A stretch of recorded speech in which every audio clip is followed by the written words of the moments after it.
summary for the week ending December 21st, 2008.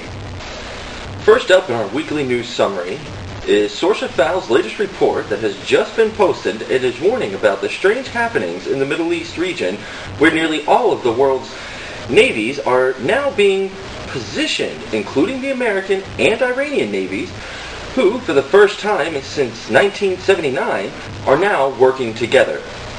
On the global economic front this week has seen more dire news pointing towards the likelihood of another Great Depression occurring, like that which happened in the 1930s and led to the greatest mass social changes towards centralized government our world has ever seen.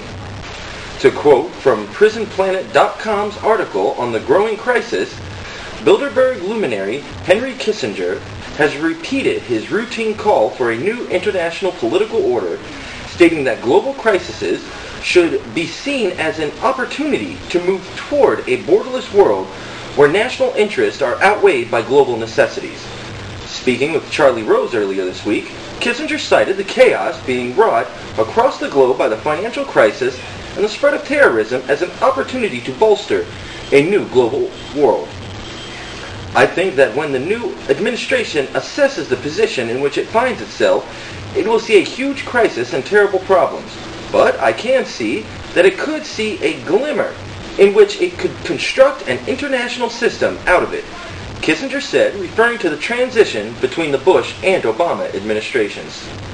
The former National Security Advisor and Secretary of State compared the world climate to the period immediately following the Second World War, which led to the creation and empowerment of global bodies such as the UN and NATO.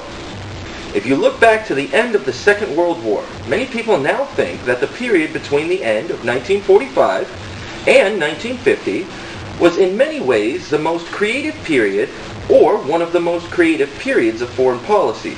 But it started with chaos and fear of Russian invasion of Europe and governments that were very weak, Kissinger stated.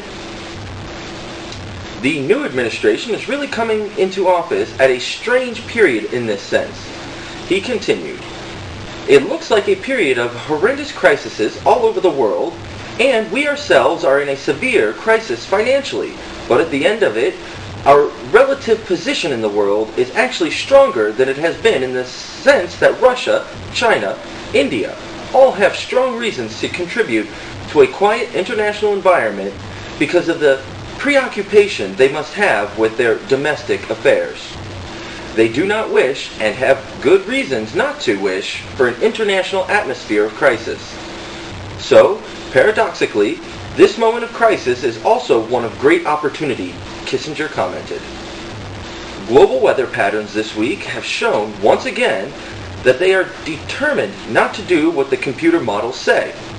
With the United States being one of the worst nations affected as an unending series of vicious winter storms continued to pummel them, leaving millions of them without power, and which is dealing the final death knell to their already beleaguered holiday shopping season.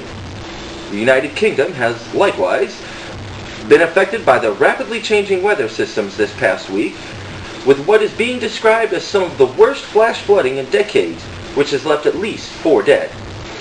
The continent was not spared either, as nearly 1 million people in France, Switzerland, Italy, and Spain lost power due to the massive snowstorms that overspread Europe this past week. This past week has also seen the resurgence of the deadly bird flu virus, which has affected over 30 nations, and with Indonesia and Egypt both reporting new deaths, and India and China reporting the mass slaughter of over 10 million birds in order to prevent the spread of this disease as it makes its dreaded winter reappearance. And if the threats on this Earth alone aren't enough for us, scientists this week reported a surprising solar flare that sent a stream of pure hydrogen at the Earth. We've detected a stream of perfectly intact hydrogen atoms shooting out of an X-class solar flare, said researcher Richard Mewalt of Caltech. If we can understand how these atoms were produced, we'll be that much closer to understanding solar flares.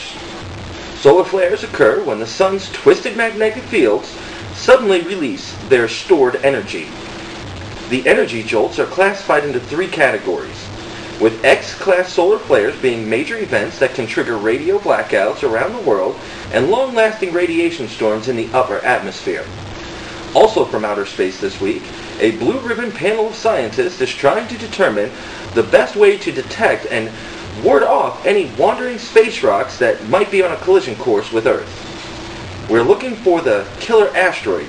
James Heasley of the University of Hawaii's Institute for Astronomy last week told the committee that the National Academy of Sciences created at Congress's request. Congress asked the Academy to conduct the study after astronomers were unable to eliminate an extremely slight chance that an asteroid called Apophis will slam into the Earth with devastating effects in 2036. And sadly for our world this past week, some things never change. Scientists said on Friday they had replicated an experiment in which people obediently delivered painful shocks to others if encouraged to do so by authority figures. 70% of the volunteers continued to administer electrical shocks, or at least they believed they were doing so, even after an actor claimed they were painful. Jerry Berger of Santa Clara University in California has found. What we found is validation of the same argument. If you put people into certain situations, they will act in surprising and maybe often even disturbing ways. Berger said in a telephone interview, "This research is still relevant."